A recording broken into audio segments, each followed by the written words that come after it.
Welcome. I'm really excited. We've got to the point we're having the AGM, so it means that the conference has been going well, and we're getting kind of towards the final few hours and days. So why do we have an AGM? So we have an AGM every year. It's in our constitution, first of all. The purpose of it really, though, is to give you a chance to kind of vote on important things that we have to decide as a community. So again, this is governed by our constitution. We've got a couple of resolutions that we're going to be voting on today. We're going to be doing that early on.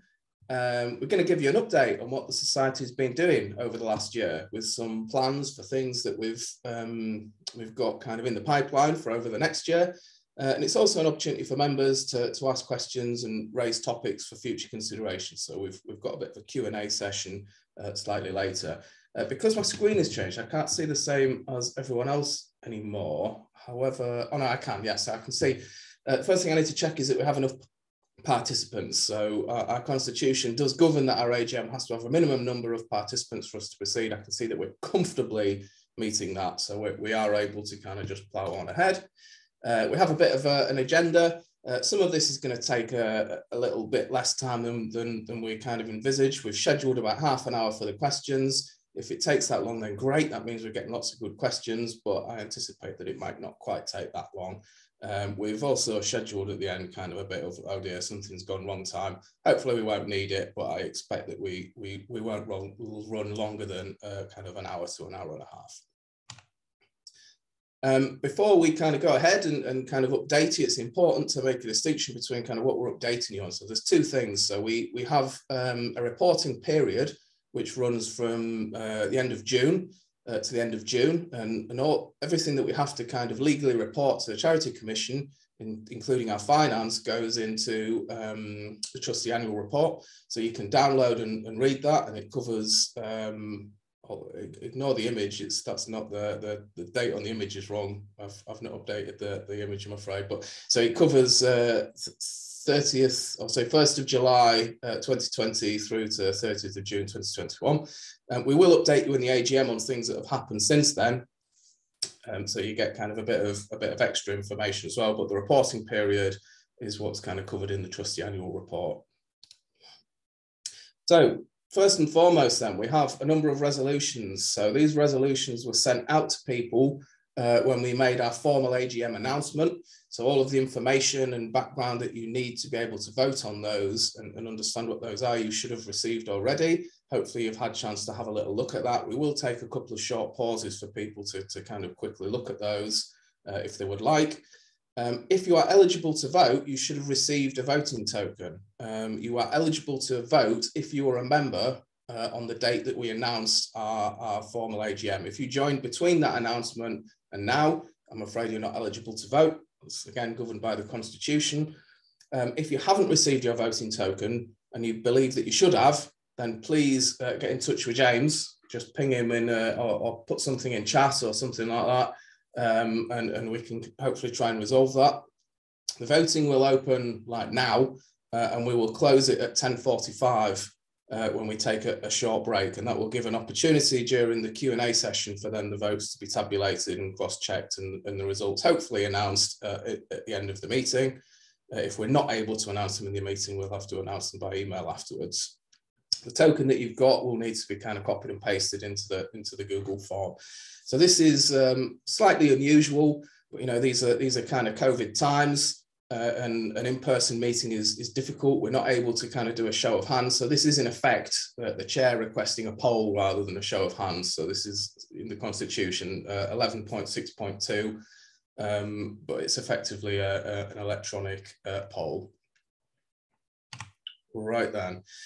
So the first resolution that I would like our members to vote on is in fact, or the first set of resolutions is in fact 7 separate resolutions. So these are 7 proposed changes for our constitution. Please follow the link in the AGM announcement to kind of look at what those are. If you click on the bit.ly link down at the bottom, you can vote on those. We vote on those individually. They have already been approved by a solicitor.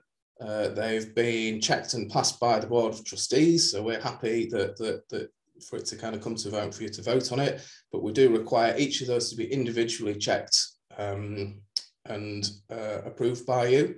So please take your time now, go ahead and have a vote on those kind of 7 changes. They vary from kind of spelling mistakes through to kind of amendments that the trustees have said that they would like to make. What I think you'll all find particularly appealing is that we've moved our constitution onto GitHub, so now we can use pull requests to make changes, which is absolutely beautiful. So I'm going to give just a moment for people to have a vote on those. If anybody has any questions about these resolutions, now would be a good time to ask them, because by the time we get to the Q&A session, the voting will be closed. So if anyone wants to raise a hand or pop something in the chat, then please do. The chat window as well. So, can't see anything in terms of questions. Is the order of the pull request the same as the order in the voting form? It's a good question. I think that it's numbered in, so the pull requests are numbered and the numbers of the pull requests are the same as in the voting form. I'm not sure whether the pull requests appear in a slightly different order on GitHub, but they are numbered. Yeah. So the second resolution that we're asking trustees to vote on is the appointment of new trustees. So we've had fewer applicants than places available, so we don't need to have a competitive vote. We've not held one this year. Instead, the resolution that we've put forward is a single confirmatory vote to appoint the list of trustees that have gone out in the announcement. So this has already been approved by our trustee board again, and this is in line with clause 13.3 from our constitution. Does anybody have any questions about that before we go ahead and encourage you to all vote on that?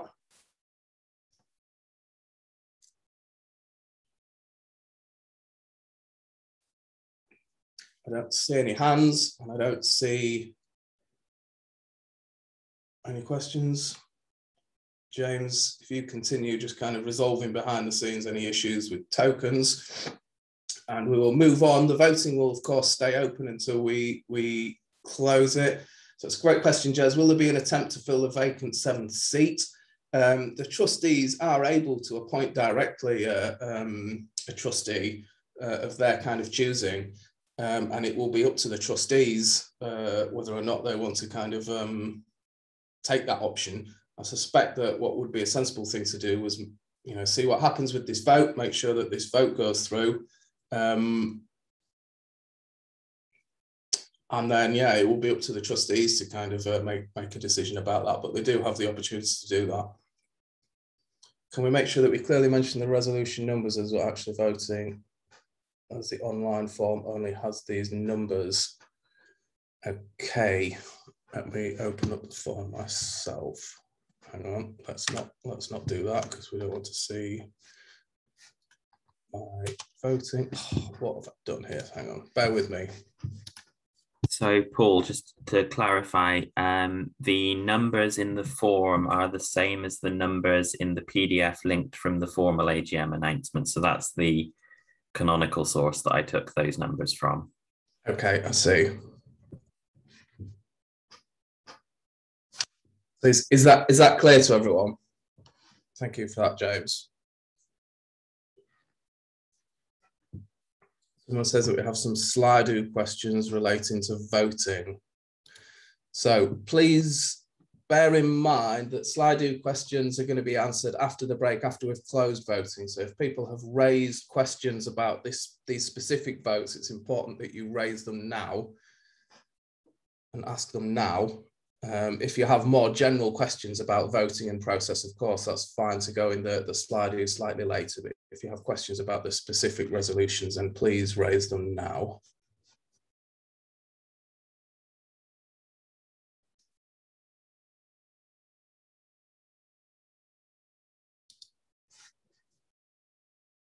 Okay, bear with me and we'll go back to our...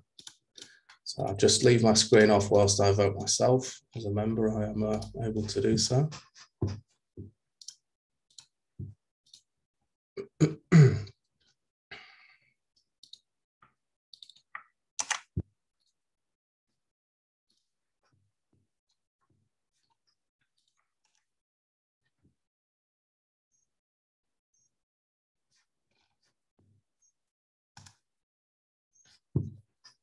Right, we shall go back to the shared screen.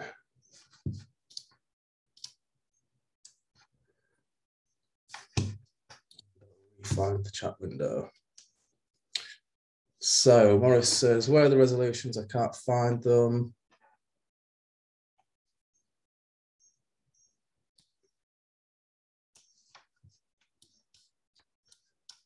Let me catch up with what people are saying. If we allow removing of us, trustee vote and other trustees, what checks to make sure this is allowed, is for the allowed reasons. Is there a risk of a situation with two slightly unequal factions to remove a smaller group? Okay, so Alice, which resolution is that you are referring to?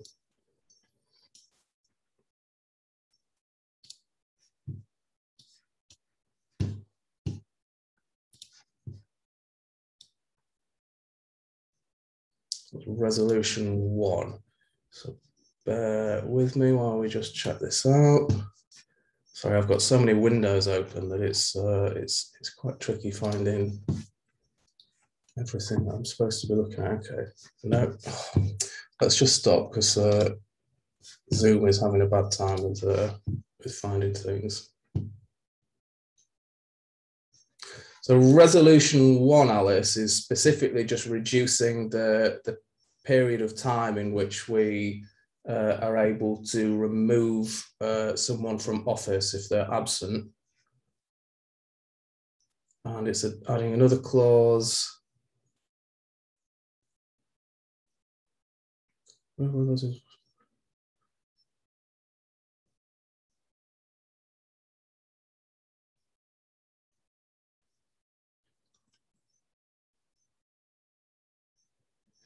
So this kind of relates to, where's the Zoom chat button?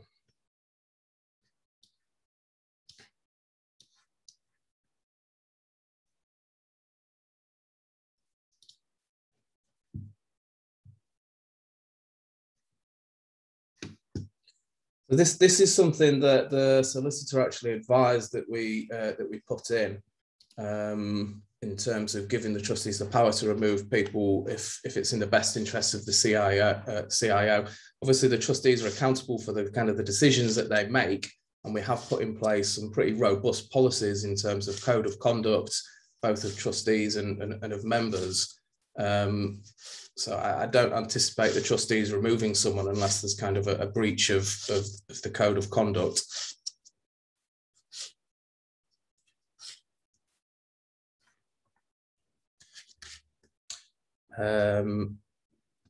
So clause resolution 5, what if it was subsequently decided that a trustee was removed incorrectly, would they still not be allowed to stand for election ever again? I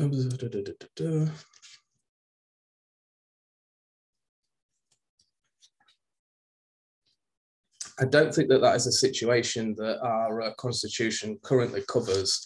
If a trustee, I mean, I'm almost certain that our constitution doesn't cover that kind of edge case. So it doesn't mean that we shouldn't vote on it, and it doesn't mean that the constitution can't be kind of amended in the future, because if something, you know, if there was a situation where a trustee was removed and we wanted to appoint them again, then we could, you know, propose to make a change to the constitution to kind of reflect that.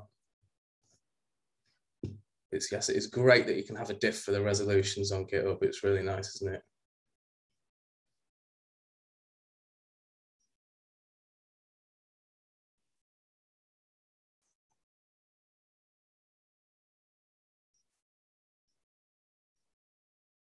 Yeah, thank you for the kind of the comments.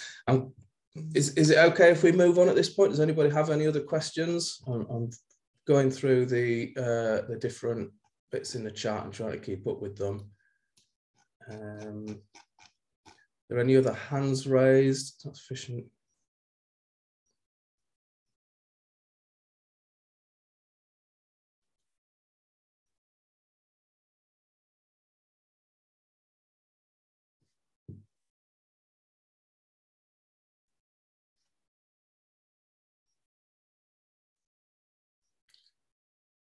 I mean, Kim, so that's one way of thinking of it. Is it sufficient to assume that if someone was removed for good reasons, their standing in office will be in vain? But potentially, but again, we've taken legal advice about how we change the constitution and how we kind of and this was a clause that was suggested that we put in, and we saw no reason to object with that actually.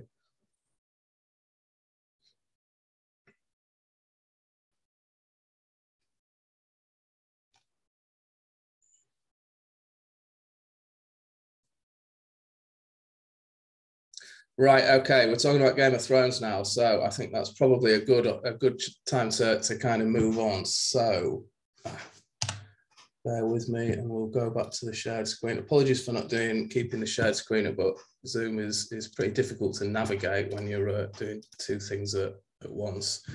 Again, the chat window's disappeared, so I'm just going to bring that back. Okay, stick that one there and that one there. Right, okay, so we're going to move on. If people do have questions, then feel free to kind of raise them. It's great that questions are coming in now, but these resolutions have been out for like the last month, so there has been an opportunity to kind of ask them about us before now. So let's not get in a kind of a panic at this point. Right, so we're going to move on and have a bit of an update. So first of all, there's going to be an update from me. So President's report. So most of you are members. Not everyone here is a member, because this is an event that's part of the conference. If you're not a member and you don't know who we are a society, so we are a charitable organisation.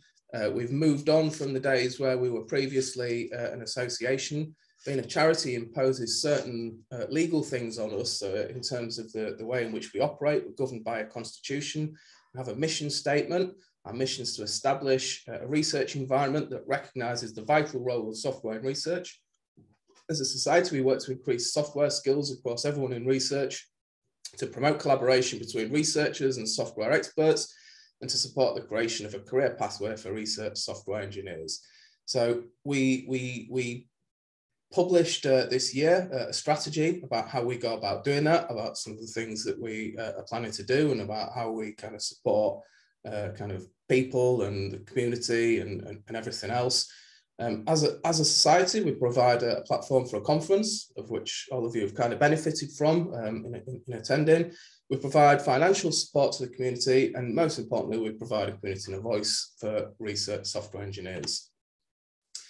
So it would be impossible to kind of have an update this year without obviously mentioning COVID-19. It's had such a massive impact on everything that we do, not least our kind of work life and the way that we kind of go about doing our work.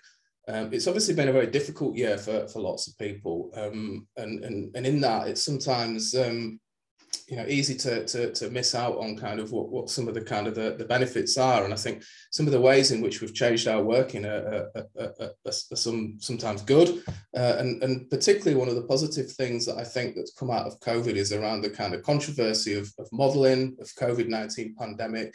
A lot more people are aware now of the reliability of research results and how that's linked to the software that's being used to generate them. I think it's shone a spotlight on research software engineering. And I think, kind of put plainly, it's led more people to understand the importance of software in research, and it's part of a key role in scientific discovery. And as a result of that, it's highly surprising that our community has been involved in such a huge amount of important work in helping to understand the virus, delivering crucial modelling, helping to shape our understanding of the response. And I'm really impressed with the way that our community has kind of stepped up to doing that. It's also fantastic to see what a supportive community we really have, and particularly with our kind of Slack platform and some of the events that have gone on, not least kind of Source. It's just incredible in the way in which people have kind of supported each other and shared their experience and able to kind of adapt to new ways of working. So in terms of the society then, there's a number of things that are kind of happening. There are some people finishing their term or retiring, including myself. My term is ending at the end of this AGM, in fact. But of course, we have a number of trustees who are continuing. There's obviously the vote that we've had, which will elect some new trustees, and we will have a handover process. of which the trustees have been working pretty hard on having sensible induction material to make this kind of as smooth as possible. For those of you who are not aware, kind of in the Constitution, there's a 2-year term, and we kind of half of the trustees retire each year. So we always have a continuation of hopefully kind of 6 trustees. It's slightly less this year because a trustee is kind of standing down and retiring. Thank you, James. To give you a little bit of insight as to kind of how we work then as a society, well, we have obviously our trustee board. We meet monthly. Sometimes we meet a little bit sooner if there's something that we need to discuss, events or so on. But we have a formal trustee meeting every month. We publish minutes and decision logs from that meeting publicly. The way in which we kind of operate as a bunch of trustees is that we're kind of split into a number of kind of sub-working groups. So we have kind of conference and events, governance, membership and finance, web infrastructure and comms. So we kind of split and delegate some responsibility so that we can operate in kind of smaller groups, and these then report back to our kind of trustee board meetings. So we found that this is the most effective way to work because it means that we can work in little small effective teams and not have 12 of us all arguing over kind of small points. But it also does some important things in terms of having some kind of redundancy and making sure that there's some continuation. So within these groups, we always make sure that we've got a trustee that's going to be staying on to the next term so that we can have some effective handover. We also kind of spin up a number of shorter term subgroups throughout the year that kind of pop up for a period of time, and then the expectation that we kind of close them after they've done what it is that they're set out to do. So we have mentoring, elections, AGM, constitutional changes. All of those have spun up over the last year. I think elections and AGM and constitutional changes are possibly scheduled to be closed now, but mentoring is going to continue for a little bit of time. There'll be more on that kind of shortly. So governance is something which is kind of hugely important for a charity. And we are still a very young charity, you know, up until the start of this term, we were only 18 kind of months old, which is very, very new for a charity. But that said, it's important as a charity that we have robust governance in place. And for anyone that's not been involved in setting up a charity, this term of governance it's difficult to kind of explain just how much work is involved in ensuring that a charity has good governance. There are lots and lots of policies and procedures that need to be put in place to make sure that it operates effectively. And it's something that we've spent a huge amount of time over the last year developing. We've put a lot of new policies in place, a lot of new things, and as a result, we've done certain things like adopt the charity governance code. And adopting that is giving us kind of a bit of a compass to navigate this complex governance kind of landscape that we're not all 100% familiar with. It's been a big learning curve for a lot of us as trustees.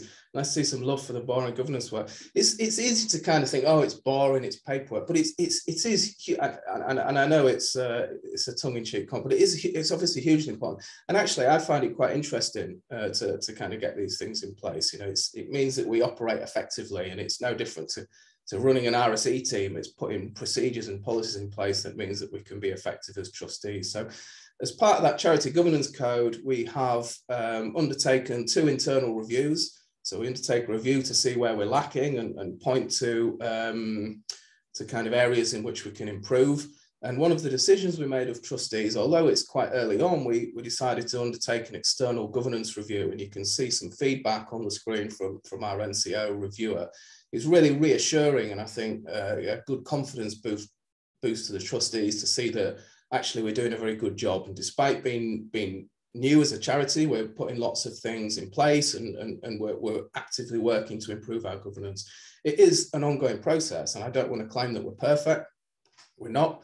There are areas where we can improve and we should continue to innovate. But overall, I think we've been doing a pretty good job with it. And I want to thank all of the trustees for doing that. Just to kind of give you an idea, here are some of the policies that we have put in place. So we have a process for in fact putting policies in place. It means that they're reviewed internally by trustees before they even go to a vote. So trustees in little subgroups, again, will work out how to devise a policy. They will take policy templates from places like the National Council of Voluntary Organisations, as well as other places. The Charity Governance Code has some good ones as well. And we've put all of these policies in place, which are really important. We've got EDI policies there, conflicts of interest policies, complaints and grievances, a trustee code of conduct. All of these are vitally important policies that we've put in place just over the last year. Of course, as I said, we're not perfect. There's more that we need to do around governance, and there's the voting will close when we pause. So I suspect it'll be a bit longer, more like half an hour. So the areas that we need to improve are kind of trustee term. So our external review said that this was probably too short as it was, and in fact it should be slightly longer. It's something the trustees will need to have a think about and propose back to you, the community, because that's within our kind of a constitution. We have found that the workload has been very high on trustees this year, perhaps because we've done a lot of work on governance, but also that the workload is quite high. We've got a fantastic community of people, so we're really keen to empower you, our members, to act on behalf of the society. In order to do that, we need to have sensible processes in place for doing it. And we, in fact, have voted and published working group and special interest group guidance and templates that will be going live on our website. I think there's an action on someone to do that. That'll be going live on our website soon. You've also seen that we've launched the regional special interest group. So again, which is a fantastic opportunity to kind of reduce some of the workload on trustees and empower the community. The strategy, yes, we have a strategy, which is great, but it needs extending. We need to think medium and long term about what we'd like to do as a society. And trustees will need to work on that over the next year. I think EDI strategy as well is something that we don't have. We have an EDI policy, but we don't have an EDI strategy. In order to have an EDI strategy, we have to do an EDI review and understand our community. So this is slightly different to the kind of the diversity in roles, and it's more the kind of diversity of people that make up our kind of community.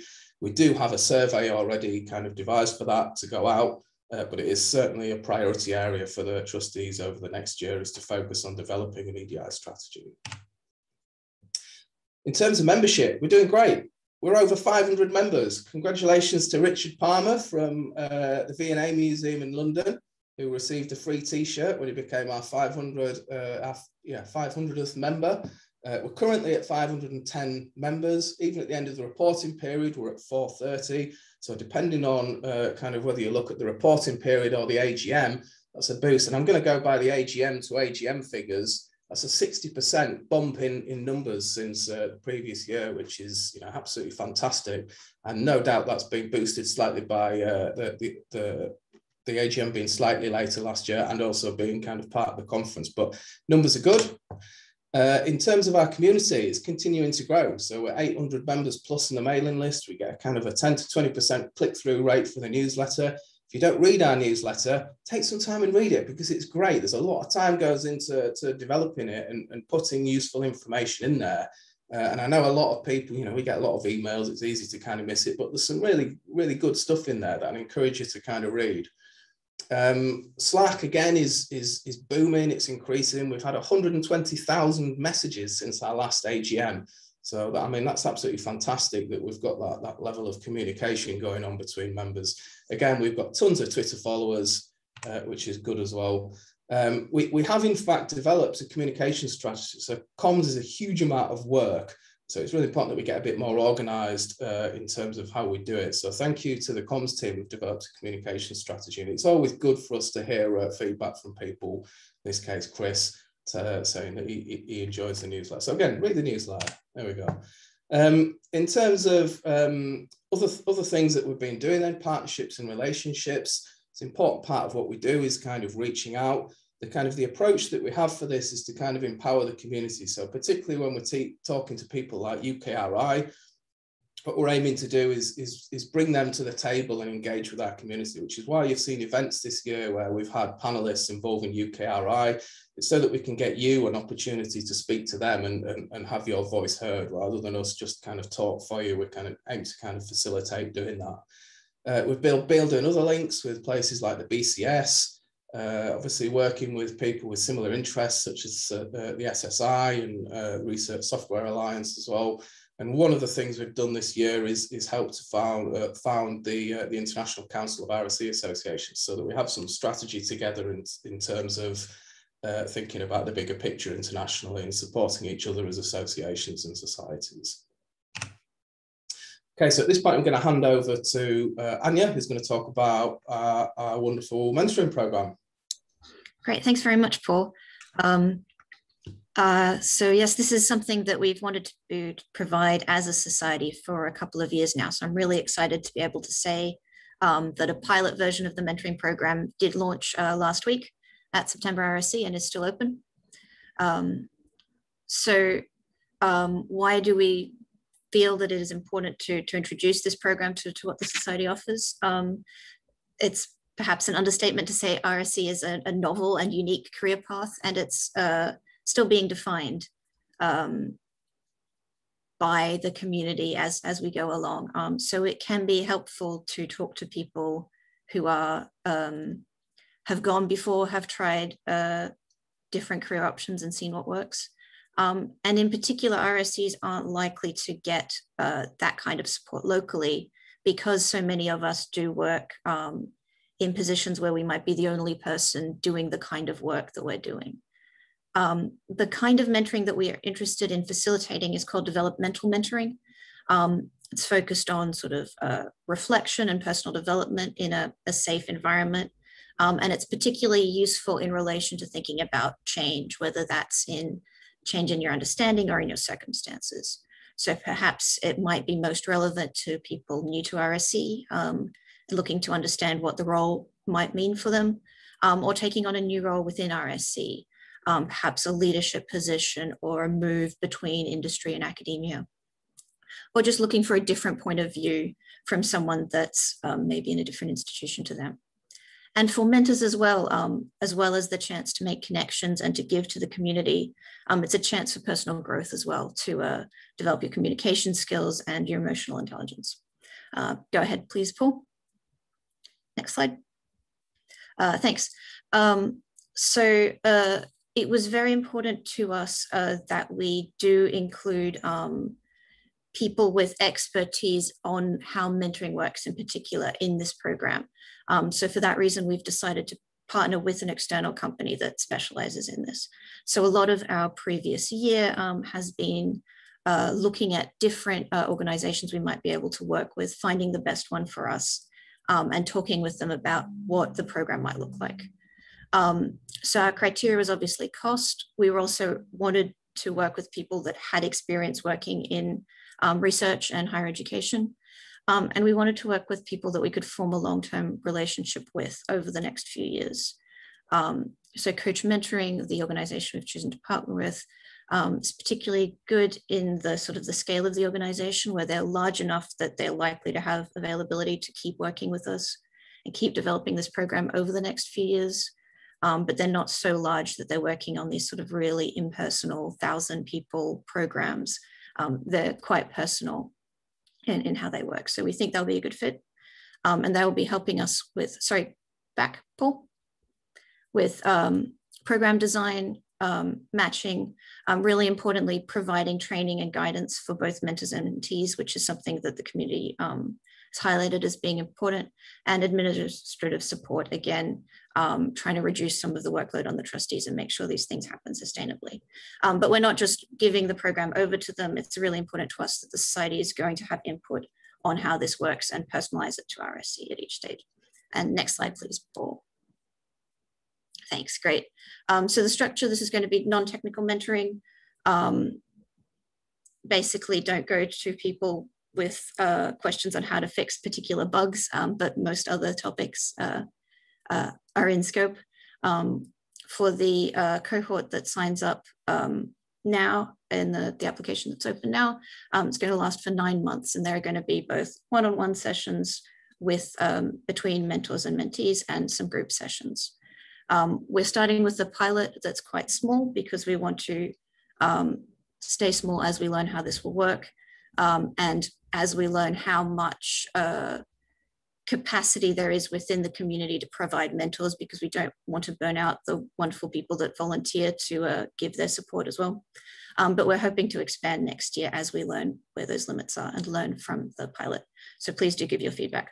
And next slide. So there are still places left. If you go to the Society webpage, there are links for both mentors and mentees to apply. And the program will kick off in early November. For mentees, you have to be a member of the Society, which hopefully you are anyway, because it's a great idea to join. And I also wanted to say that for mentors in particular, you don't have to have 20 years experience. We're looking for mentors of all experience levels. We're an incredibly diverse community, and you might have something useful to offer even to people sort of at the same number of years experience as you. So please don't be afraid to sign up, and there will be training to support you as well. Thanks very much, Paul. And I think at this point, we're handing over to Claire. See the next slide? Yes, that's me. Thank you, Anya.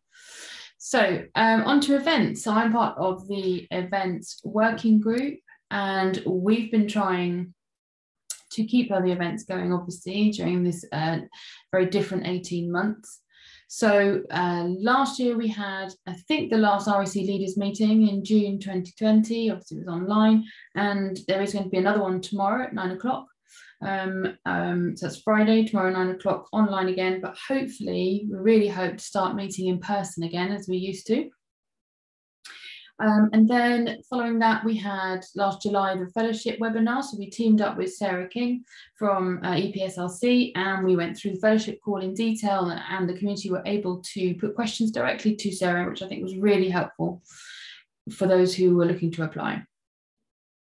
We had a feedback session last October, which we are looking to do again this autumn. So once our new trustees and new boards in place and settled in, we'll look to do that again. It was really useful. It informed us and motivated us for various things that we've already mentioned, so the mentoring scheme, the working groups, special interest groups, our regional RSC group, SIG, and about membership benefits, what people would like. So please do come along to that when we organise it later this year. It really does inform the trustees what they can and should be achieving for the next 12, 24 months. And then we had the career pathway event. So here, this event aimed to explore and expose some of the boundaries to career progression for RSCs, which it all helped in discussing the diversity of the role.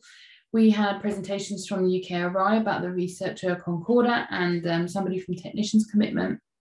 There's a summary of the event on Sonodo, as you can see the link there, and we do have a recording of the event. So please do have a read and have a watch. It's very interesting about how UKRI, the researcher Concord, etc., all applies to RSCs. And then we had September RSC. Obviously, as most of us here know, this is a whole month of fantastic events. And we've been involved in Meet the New Fellows. We had that session. We launched the regional RSC groups, special interest group, the RSC diversity landscape. That's a really interesting workshop, also recorded.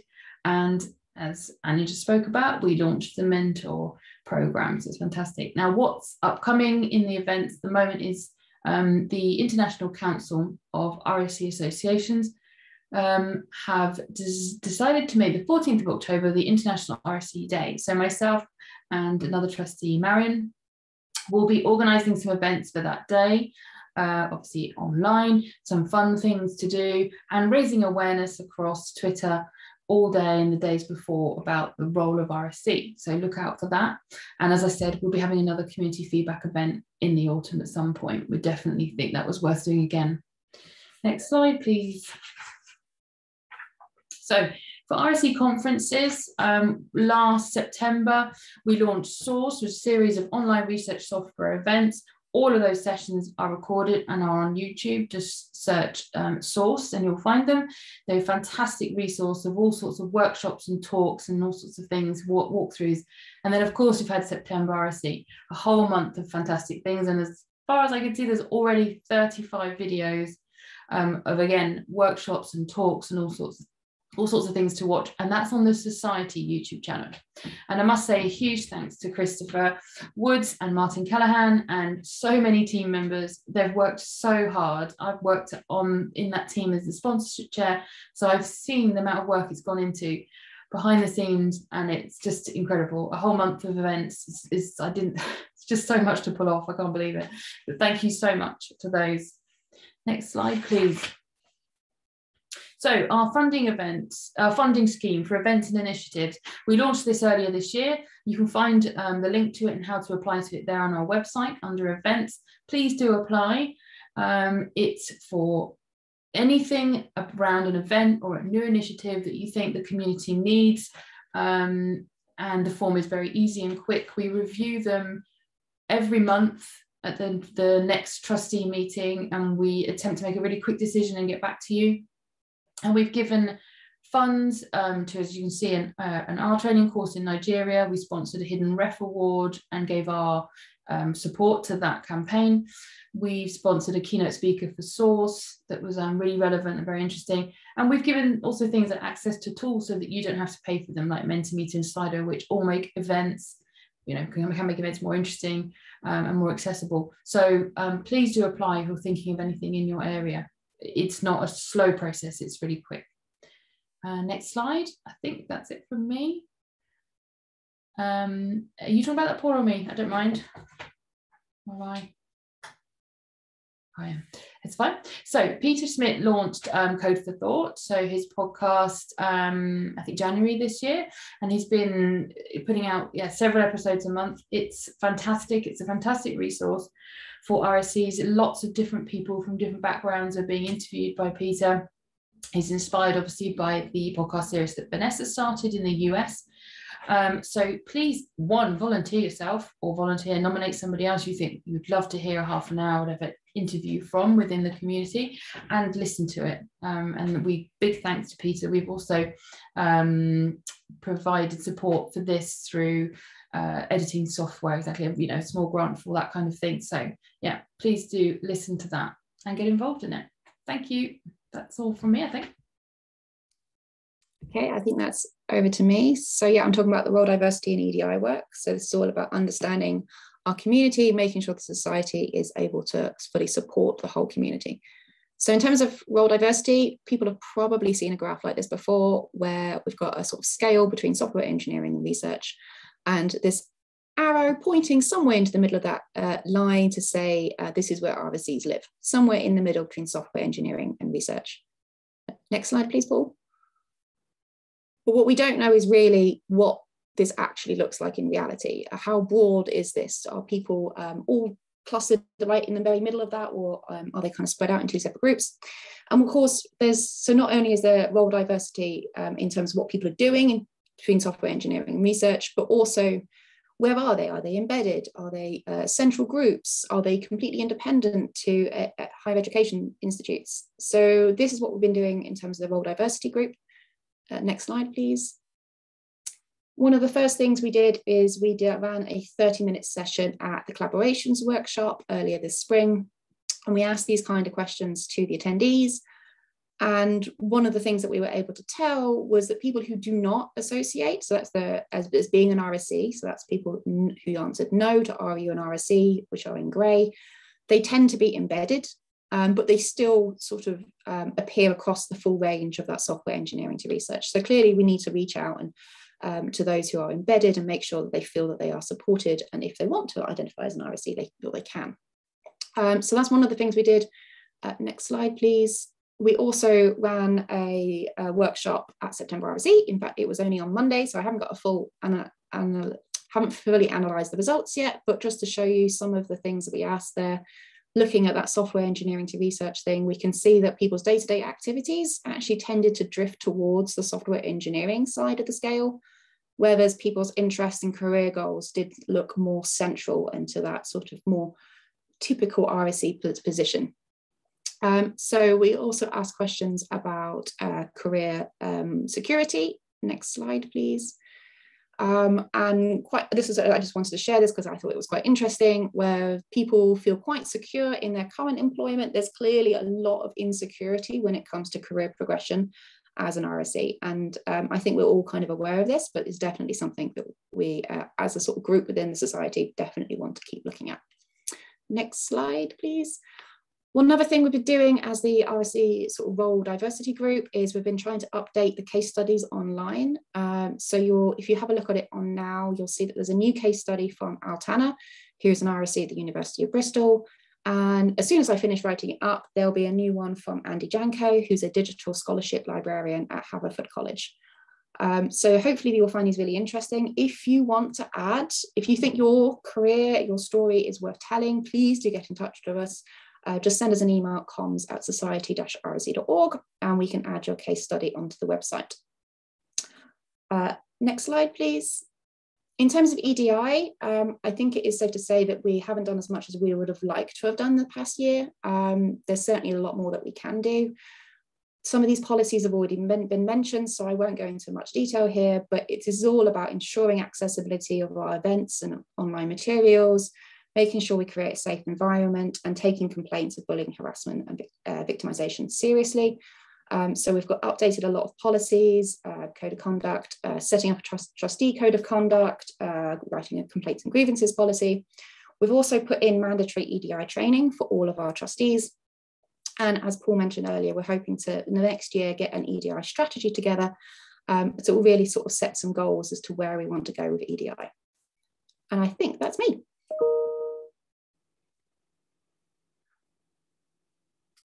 I'm back again. So I am standing in for Matt today because unfortunately he's not able to be here. So I'll be doing the update on the Treasurer's report.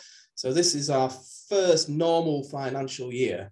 So the previous one from the Society was when we were founded, so it ran a bit longer, it was 18 months. Prior to that, Simon was the Treasurer of the Society since the start, previously acted as Treasurer of the Association for many years. So thank you, Simon, for putting us on such kind of solid footings. We continue with the previous Vice Treasurer, so that was Matt becoming Treasurer, and bringing in a new Vice Treasurer, which is Kirsty, to learn the ropes over this last year. In order to improve audibility and ease management of finances, we've moved to a kind of an online accounting software system called Xero. This has been really important. This is a great improvement over previous spreadsheet-based systems, as it means that we can track payments properly, automatically, and raise invoices easily. We've increased our financial reserves policy this year up to £45,000. We previously had one, but we kind of upped the amount. So this covers kind of startup costs for a conference and covers the running costs for the Society for the year. This means then that if we ever make a loss on a conference, e.g. if we pay for a whole conference and then something happens like a global pandemic and we lose that money for some reason that it's either not returned or something else, that we'd still be solvent and able to continue for another year. So we don't anticipate that happening. We take insurance where we can and things like that, but it's sensible to have a reserves policy like this that allows us to kind of keep operating. The financial review of the year was completed by independent accountants. Even though this year we're below the kind of the statutory £25,000 limit on income due to the lack of the conference, we in the past have done an independent audit, and we thought it was sensible to be able to do that again this year, just as a matter of good practice. So this financial year, we've had a total income of about 10,000, spent about 17,000. In total, we've ended the financial year with about 7,000 less than we started, which means we've got just under £100,000 in our bank account. This is not being seen as an issue by the trustees, as we're supposed to be spending our money. You know, we're not aiming to hoard our money. We'd like to give it away and do things that meet our charitable objectives and are within the bounds of the reserves policy. A majority of our income has come from membership fees, as well as a donation coming from the University of Southampton, which was some remaining money that they were holding on behalf of the association. Our spending really falls into two main categories. So spending on professionalisation of the society, things like governance reviews, Xero, financial reviews and audits. Secondly, on things directly and indirectly supporting our charitable aims. So things like supporting events at source, training events, podcasts, tools like Zoom, which people have access to, and Slido and things like that people have access to when they kind of submit financial support requests. Almost all of September RSE will fall into the next financial year. So we've not got a report on that at the moment. The report for this is just for our kind of reporting period. But Matt has said that he's happy to report that it's been successful and made a profit to the society. So it's important over the next year that we give that back to the community. Again, we don't want to hoard money. So please look at that funding and initiatives policy and think seriously about putting something in and doing something that furthers our aims. Okay, so at this point, I think actually we're going to take a short break before we go into the Slido session. So we're going to have a 5-minute break. I appreciate we're running a bit later, but we're going to return at 11 o'clock and continue with the Slido session. Thank you, everyone.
Hello and welcome back.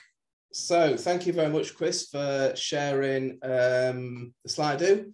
So I'm going to kind of chair this, but I'm not anticipating answering all of the questions. So I'm going to defer some of these to the trustees. So if you've got your fingers ready to unmute yourself, that would be great. So the first question that we've got, would the society either consider paying for Slack or switching to an open source alternative so that older messages aren't lost? So I'm going to pass it over to comms.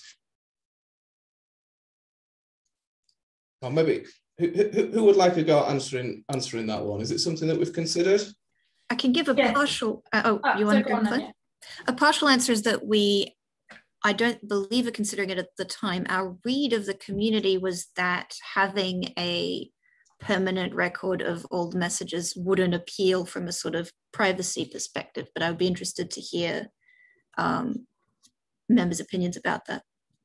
Did you want to add something, Claire? Yeah, same. I was going to say the same. We have thought about paying for Slack to get the history, but with the same conclusion that you might not want to keep those because a permanent record, conversations are quite confidential, obviously, in certain channels, and it is very, very expensive. So yeah, we'd probably have to look to some kind of alternative that wouldn't cost as much. And whenever you move a community, obviously, you know, you lose people, unfortunately. So it's got such a great community that we are very reticent to move at this stage. But we understand that Slack isn't everyone's first choice. But we could talk about this more at the feedback event in the autumn. And if there's really a need in the community, a lot of people feel that they'd like to move to something else and they know of something that works as well as Slack, then yeah, we could consider it. Okay, so next question. The August newsletter says that Joanna Lang is no longer a trustee. The June trustee minutes say voters published Joe's letter to members. Has this been published? So no, that has not been published. So we did in fact vote to publish that, but we were asked by Joe to not publish it in the format that we voted for. So it was not published. So next question. Does the society have a process for supporting diversity and inclusion in the trustee application nomination? If not, are there plans, targets for the future? Okay, so does anyone want to have a go at that? I'm happy to have a go at that, but if anyone else wants to shout up. So I can speak about that a bit and pause on the voting counting for at the moment. Yes, so we're aware of this concern and we share this concern as well. We have plans to do an EDI review of our community, as already been mentioned, and we had discussed possible methods for increasing the diversity of trustee nominations, mostly around reaching out to people we know of in our networks who we think would represent underrepresented groups in the society. It's something we don't really have the strategy on yet. So I think this, although I won't be a member of the board next year, I think should be one of the major priorities of the board and particularly of the EDI group going forward for the year. So I will leave behind my notes on the election process as we have it currently, because there is some work to be done there. Yeah, so I think I'd echo that. I think there's possibly room for improvement in our kind of the way in which we do elections as well, in terms of specific roles as well, and the way in which we appoint people to roles. But obviously with our constitution being the way that it is, it requires a constitutional change. So it's not something, it's not something that we can just do. It's something that requires quite a bit of work, but it's certainly something that the trustees have looked at. Yeah. One of the other factors as well is communication of the workload of being a trustee. And we're aware that currently the workload that there is and the workload that we communicate is likely to be off-putting to people who don't have that amount of time to contribute. So we're also looking at ways of sharing some of that with members of the community who do want to contribute and do want to commit to working for the good of the society, but don't have that much time available to become a trustee. So that would be things like working groups of members on particular topics. Okay, thank you, James. So next question. Have the trustees sought much help from their membership to run the society? Trustees are there to ensure activities are legal, not to do all the work. Yes, I completely agree with that. It's difficult to kind of delegate that responsibility to our memberships without the proper processes in place. I think over the last year, we've put those proper processes in place and we've put together particularly the guidance for working groups and special interest groups, which allows our membership to do more work to help run the society. Yeah, so yeah, hopefully we'll be delegating more of that responsibility to our members over the next year or so. Anybody like to add anything to that? No? Okay, so next question. Is there some unifying rationale and background behind the constitutional proposals besides spelling? I haven't seen anything in the communications. There's a number of factors which influence kind of changes to the constitution, from kind of governance reviews through to kind of ongoing trustee activities. All of the changes that we've made as a collective, in fact, all of the decisions that we made throughout the year are done as a collective, as a set of trustees. We kind of operate and make decisions together. Yeah, so that's that. So next is akin to HMRC's annual tax summary. I'd like to see a breakdown of how my society membership fee is being spent each year, % by activity. Can we commit to this? I don't know if I can specifically commit to this, but I can certainly make sure that that is passed on as feedback to the finance subgroup. Sounds like a good idea. I don't see why we shouldn't consider that, unless there's some technical reason that we couldn't. But with Matt and Kirsty not here, I don't want to commit on their behalf, but certainly we can pass that on to them. Are there any conclusions about this year's conference format? With it so spread out, I found it difficult to find time for and remember to attend sessions. Perhaps, I know, Chris, you're not a trustee, and maybe this isn't really a question for the trustees, but would you like to briefly say something about that? Yes, so my camera's not on. That's all right.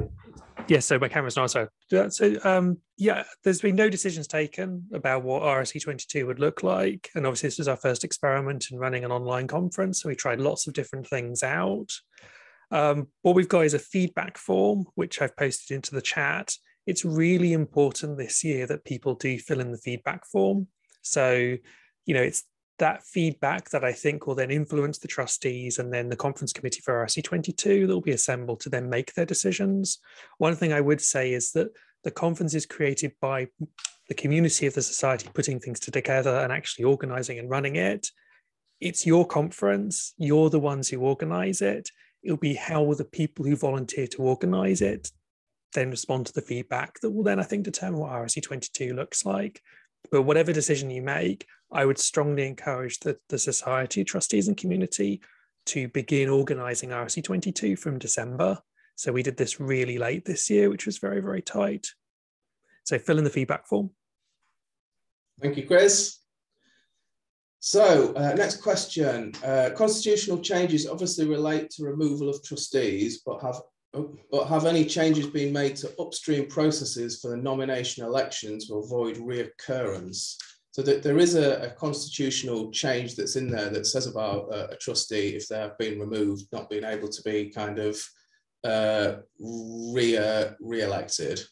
So yeah, I think that is what you're getting to. I'm not sure. Do you want to speak up or post something in the chat if I've misunderstood that?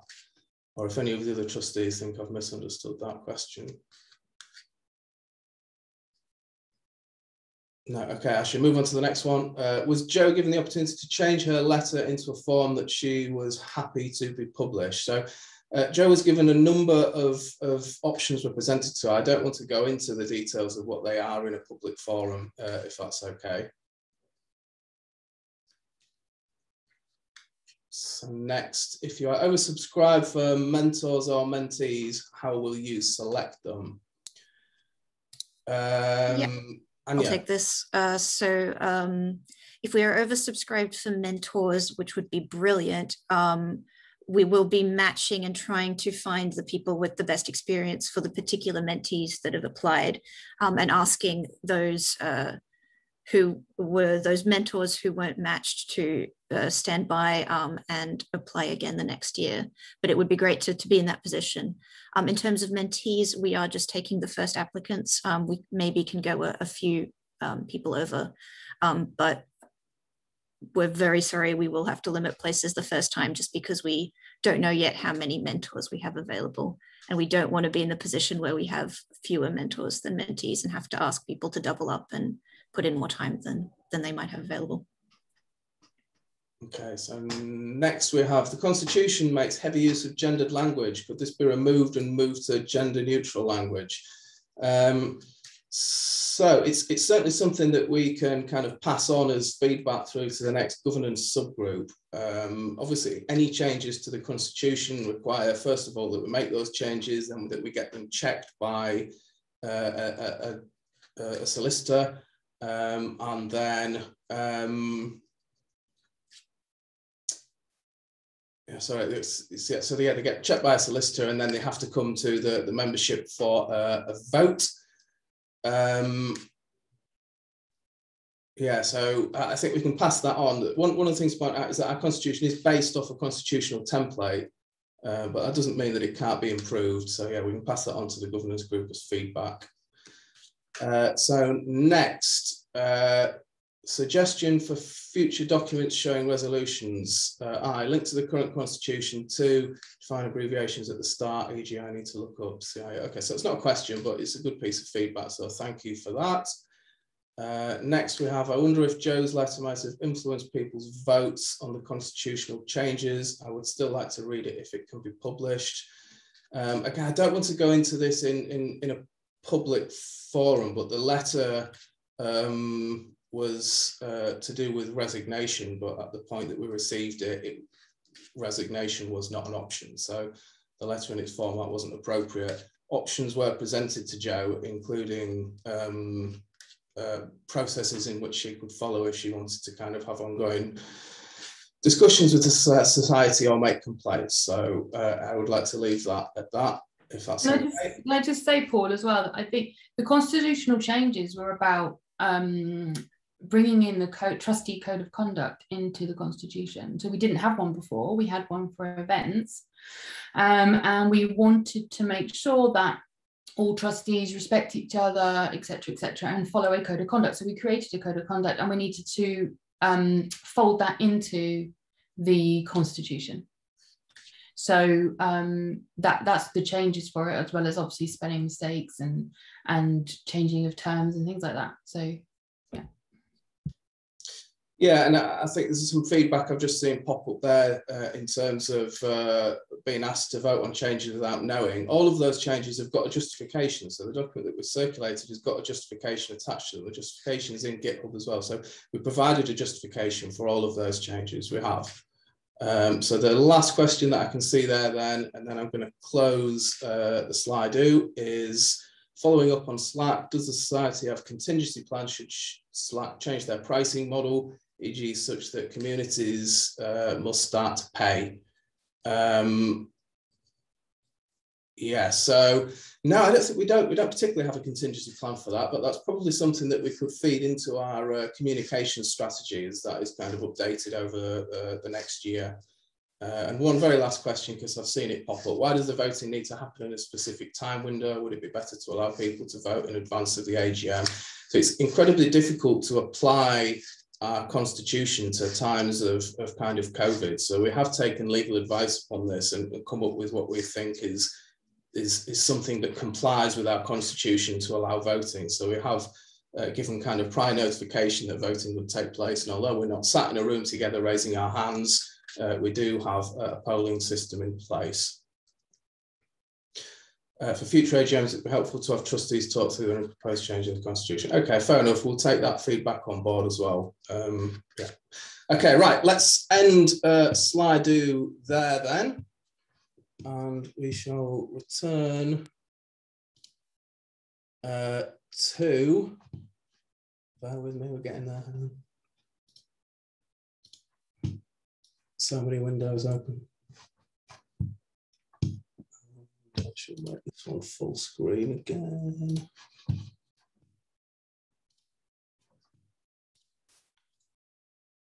Right, okay, so we should have screen shared again. James, I'm going to pass over to you to announce the results of our voting. No, Paul, so we can see your presenter view, I'm afraid, not the actual slides. I think it's Chris that was screen sharing with you, Bora? No, it's me, bear with me. So... But everyone's had a tiny snapshot of the results there, sort of scaled down version. See the right thing now? Yes. Okay, right, okay. So there's so many windows open, it's like, I need like 4 monitors, I think. But right, okay, so over to you, James. Okay, so in the background, as we're answering those questions, I have validated and counted the results. We had 89 valid votes, which were counted for each of these resolutions. 2 votes were made with invalid tokens and no duplicate tokens were used. The 7 changes to the Constitution that were proposed require a 75% majority. The appointment of new trustees requires a 50% majority, so pleased to say that all of them have been approved by the members. Fantastic. Thank you very much, members, for voting, and thank you for passing those resolutions. We very much appreciate it. And congratulations to the new trustees who join us at this point. So I'm going to move on just to some conclusions and closing. So first of all, there's a lot of people to thank, and not least is the conference committee, and particularly Chris and Martin, who's done such a fantastic job in organising the conference. I just want to thank you from all of the trustees and from the community. It's been a fantastic conference. And although I've missed a big chunk of it being on holiday in the middle of September, I'm looking forward, now that I'm standing down as president, having a bit more time and going back and watching lots of those recordings. So thank you to the whole conference committee for putting together the conference. Lastly, well, not lastly, in fact, but next, thank you to the trustees as well. So it's been a difficult year for everyone, and I think that particularly with COVID, and there's been people who've struggled to kind of find time to kind of spend what they needed to as a kind of a trustee, and we've kind of found a way through, and I think we've done a really good job as trustees. And I want to give you all kind of a pat on the back and say, well done. You've been really, really good to work with. My term is coming to an end now, and I really do want to thank you. I've learned a huge amount working with you over the last year, and also the trustees before that as well. But thank you very much, particularly those that are stepping down at this point. And last but not least, thank you to our members. Thank you to all of you. The society is nothing without you. We represent you, and we act on your behalf. So thank you so much to all of you, and thank you for coming along and attending our event today, for voting, and for your excellent questions and feedback. Really, really appreciate it. And yeah, keep going, keep supporting our community, keep supporting the society. And I look forward to the next chapter, where we'll have a new president announced shortly, and I'll be doing a little bit of handover and supporting that person as we kind of move forward. So thank you very much, everyone.